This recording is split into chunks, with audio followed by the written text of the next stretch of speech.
All right, Shalom, Shalom. Kahalayam La Yahweh, Bahasham, Yahweh Shai, Bahasham, Rakah HaKodash. Double honors to the apostles and to the elders of Great Millstone that rule and teach well. Much peace, love, and salutations to the hopeful elect that are pushing this word and truth and sincerity of heart. Shalom. It's the brother Batak back again through the spirit with another lesson, and Lord willing, this lesson be edifying.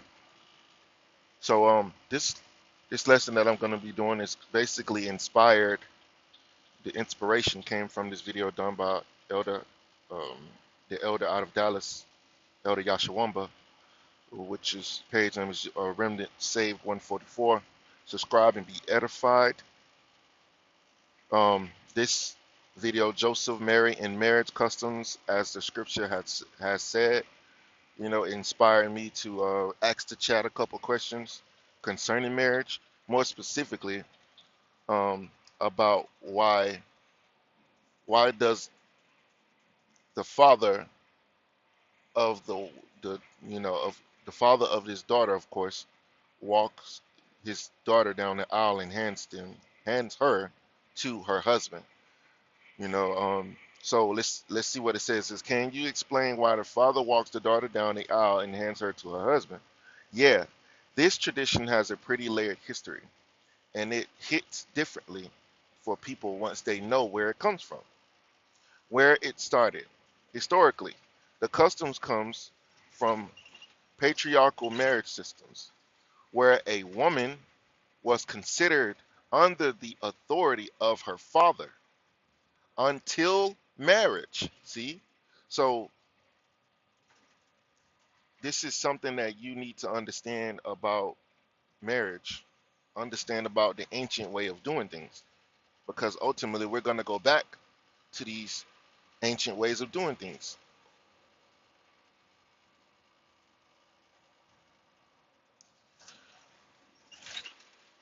This is the book of hold on, Jeremiah, Old Paths. Jeremiah 6 and 6, it says, thus said Yahweh, stand ye in the ways and see and ask for the old paths. Where is the good way, and walk therein? And ye shall find rest for your souls. But they have said we will not walk therein. So we want to seek out the old paths, the ancient way of doing things, because this new bullshit is corruption, it's wickedness, it's it's not properly balanced. It's not righteous. It's not the proper way of doing things, man.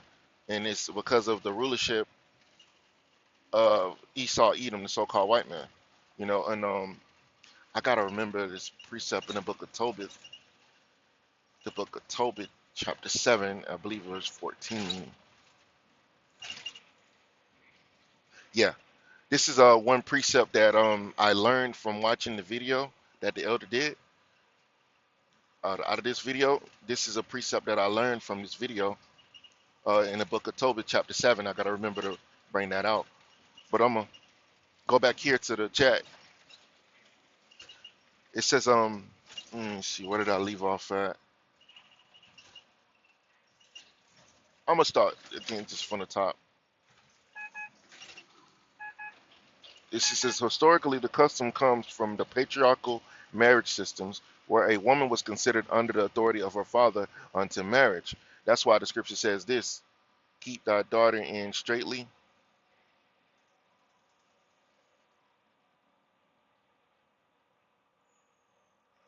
Sirach 26 and 10. If thy daughter be shameless, keep her in straitly, lest she abuse herself through overmuch liberty. See? So, oh, there's another precept that the elder brought out in the lesson. Because a woman was under the authority and responsibility of her father. Let's see, what was that scripture?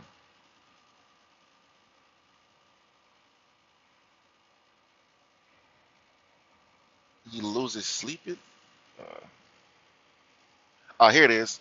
Sirach chapter 24. I'm sorry, Ecclesiasticus, Ecclesiasticus, or better known as Sirach, chapter 42, verse 9. The father waketh for the daughter when no man knoweth, and to care for her taketh away sleep. When she is young, lest she pass away the flower of her age, and being married, lest she should be hated. Because there was the elder also went into this in the video. Um, you had to keep watch over your daughter, of course, because she's your responsibility. And it's if you if she is not a virgin when it comes time for marriage, that can bring shame upon her. Just to put it in simple words. So and the elder also goes into that in this video, but I just want to focus totally on this.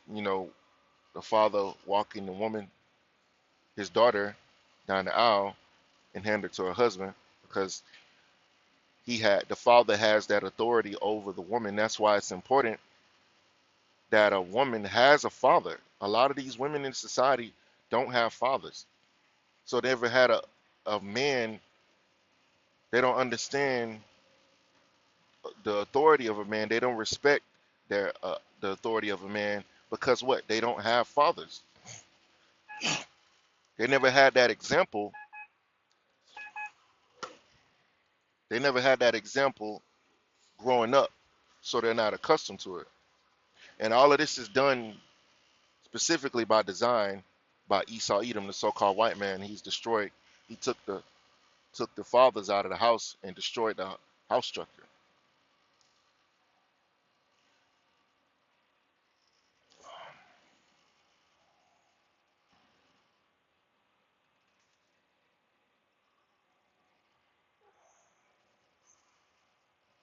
I'm gonna type in something on my other phone. Actually, you know what? I gotta just remember that little oil, and I remember. I'm gonna read some more of this because the taking the fathers out of the house dealt tremendous damage.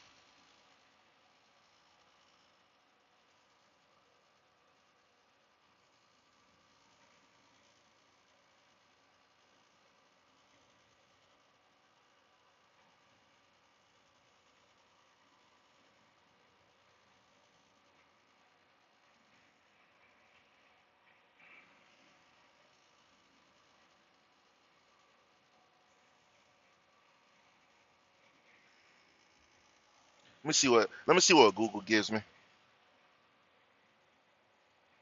All right, I typed in what are the side effects of removing father from household structure. This is removing a father from the household structure can have significant long-term consequences on child development, family stability, and social outcomes. Research indicates that children raised in father absent homes are more high risk, are at least high risk for various negative outcomes, including lower academic achievement, mental health issues, and economic instability, emotional and psychological impact on children. Feelings of abandonment. Children often experience low self esteem, feel unlovable, or believing something is wrong with them. Mental health issues. There is a high risk of depression, anxiety, and suicidal thoughts. Behavioral problems. Children, particularly boys, may display increased aggression, externalizing behaviors, acting out, and difficulty with social adjustment. Attachment and trust issues. Children may struggle to form close bonds or conversely become overly attached to caregivers. So as you can see, this is something that Esau very knows a lot about. He knows about this. I'm gonna go down to physical and social risks. This is social abuse, substance abuse, increased likelihood of drug, alcohol, and tobacco abuse, sexual health. Girls from father absent homes are more likely to experience early sexual activity, teen pregnancy, or to become teenage parents. That's why the scripture says what did I just read? That's why the father needs to be there in order to keep his daughter under wraps. Because if she's not being watched over, Because let's be honest, man, these women don't do what they supposed to do. Some women do, but most of them don't. They're raising their daughters to be women that are promiscuous, telling them things like play the field, just if he don't work, get you another one. No, that's not that creates a cycle of whoredom. That's why the scripture says thy daughter and thy shall be a harlot in the streets, because that's the culture that's pushed here. But this is gonna be destroyed, man. We're going back to the old way of doing things. So Sirach, I'm gonna read it again. Sirach 49, 42 and 9. The father watches for the daughter. Key word is said father. When no man knoweth, and the care for her taketh away sleep. See, you got to make sure you're watching your daughter, make sure she's not being promiscuous. Well, once she reaches that age, when she gets past the fall of her age, you got to keep her in straightly. Don't give her too much liberty, because liberty is going to destroy them. You know, if you give a woman liberty, if you give your daughter liberty to do what she wants, that is a recipe for disaster, and we see that all throughout America. That's why the women are the way they are now. They don't have no shame.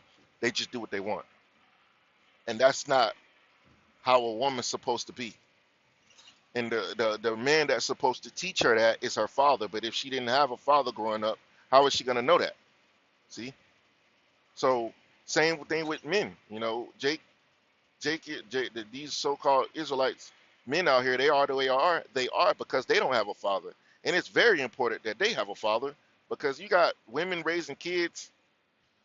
It's been reported statistically that most of the incarcerations of our people, so-called Israelites, so-called black men, they come from single-parent households, and that's a fact. You can look that up. So you see the impact that a father has on a household structure, and even Google. Esau knows this very much. That's why he pushes things like welfare, kick the man out of the house. You know, he made the society so dysfunctional by design.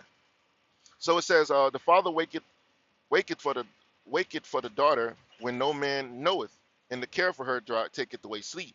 When she is young, lest she pass the flower of her age, and being married, lest she should be hated. So, she has to keep her virginity, because it's all a part of the process of her being married and not having any shame on her. Because if she's not a virgin, and she don't provide, her father or her parents don't provide that cloth of proof of virginity, then she could be shamed, and in some cases even killed, if I'm not mistaken. So it is important that a woman has a father, man. It's important that a man has a father to teach him. That's why the scripture says, train up a child in the way they shall go. Let's see, train up a child. We didn't have that proper training from our fathers. Proverbs 21, 22, and 6. Train up a child in the way he should go, and when he is old, he will not depart from it. See? So if you don't have that training, you basically out here, the scripture says a horse left by his headstrong, nobody can tell you anything, because like you didn't, when it was time for you to get that training that you needed, you didn't receive it, or you received it from Esau's bullshit ass school system, in which that's not real training, proper training. They don't train you, you know, they don't train you behavior, or how to conduct yourself to society. They don't really teach you nothing valuable that you can take to the world. Math and science and all this other shit. I mean, it's not really a school of learning. Like, you don't really learn anything, man. You learn Esau's bullshit and his history, and you know, it don't really teach you how to live. The Bible does. This is the real book that you need to be studying. Sirach chapter 30, verse 8, it says, a horse not broken becometh headstrong, and a child left to himself will become willful. See?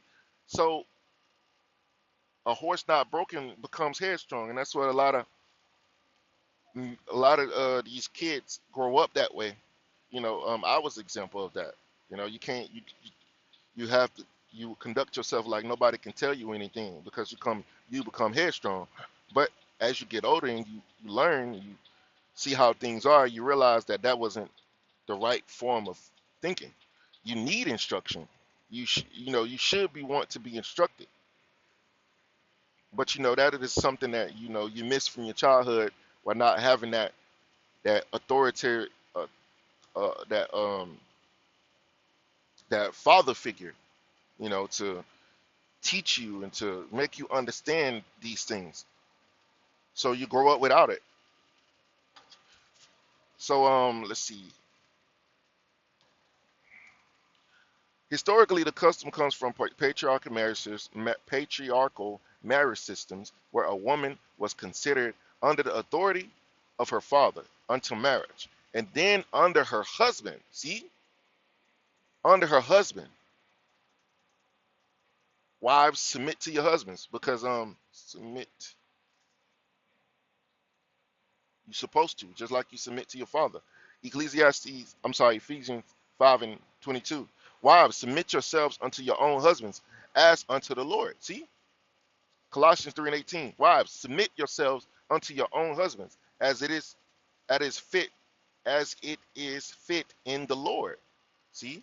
So you women, you're supposed to submit to your husband like you would do unto your father, because once your father hands you to your husband, basically he has the authority over you now. He is responsible for you. The scripture says, "He that getteth the wife getteth the possession."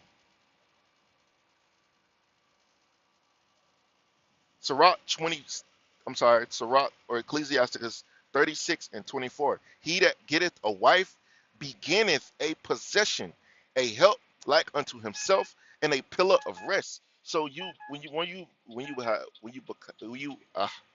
Salaki, I'm a little excited. Forgive me, I need to slow down.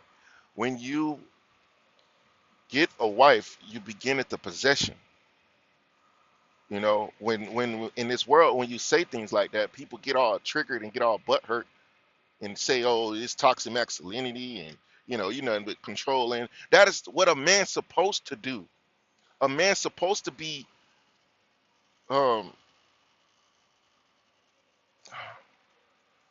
in the position of control and guardianship. That's what the word. Literally your responsibility. But when you acknowledge and you response, responsibility. Uh, really, I cannot spell it right now. Res- Responsibility. When you have responsibility and you conduct yourself like you know what you're responsible for, know what you got to take care of, women want to call it toxic masculinity. No, I'm doing what I'm supposed to do as a man. Responsibility says the fact of condition of being responsible, accountable, or answerable, meaning that for which one is responsible, a trust, a duty. See, if you're responsible, it says accountable for one's actions, answerable to another for an act performed or its consequences. Respond, answer to promise, respond, reliable, trustworthy.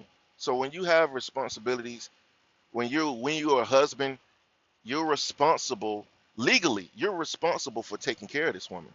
And the only time that women want to acknowledge a man being a man is when it comes to things like alimony. Oh, you're responsible for taking care of me, but guess what? I can't tell you what to do. I can't tell you not to wear that. I can't tell you not to do this. I can't tell you not to do this, or do this, that, and the third. But I'm responsible for taking care of you. So it's only when they want to one.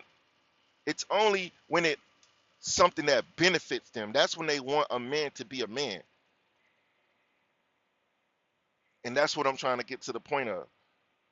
You want me to take care of you financially like I'm supposed to do as a man, but when I tell you not to do this, or I want you to do this, or correct this, fix this, oh, you don't tell me what to do.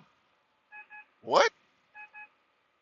So it's just the way this society is, man. And women don't understand that dynamic, or they don't care to. This is the way Babylon is. This is where America is.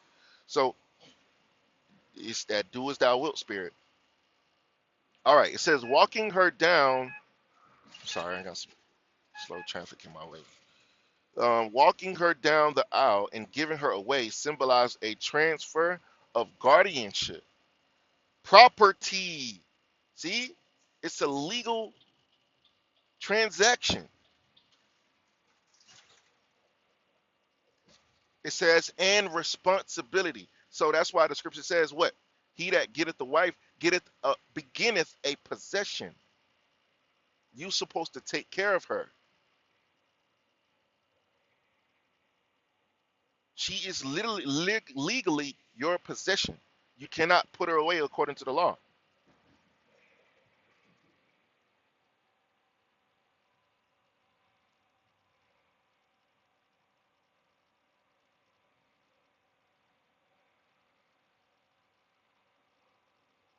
And this is not how things are in America.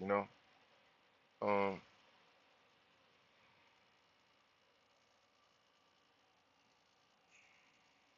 yeah. Come on, dude. Really?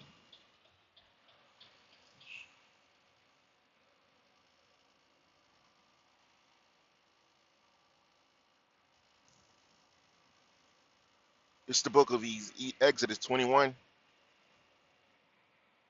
and 9. It says, if he have betrothed her unto his son, talk about a woman, he shall deal with her after the manner of daughters.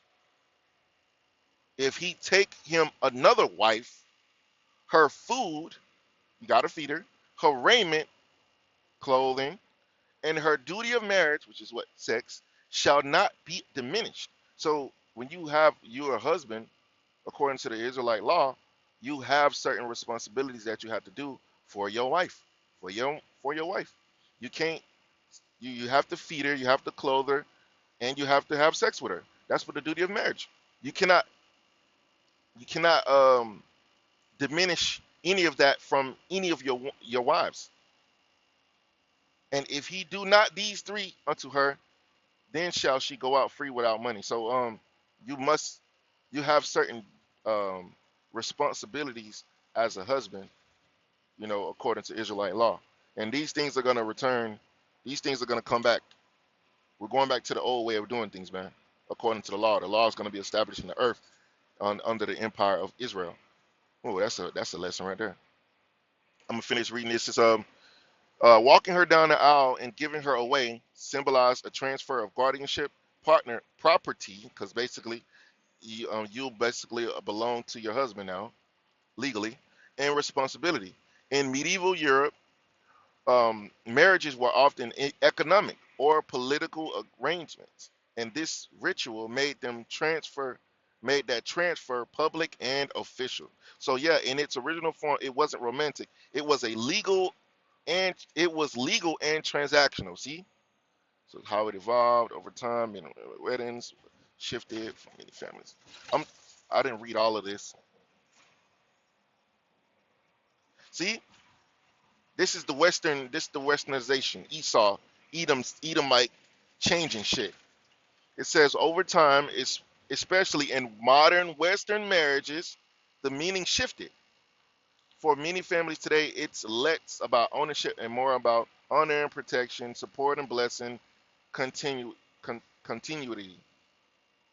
which I'm not gonna read any of those.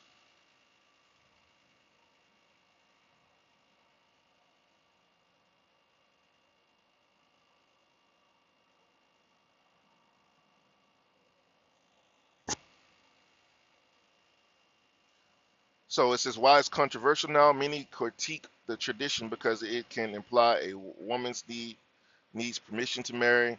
It censors male authority. Yeah, that's what it's supposed to be.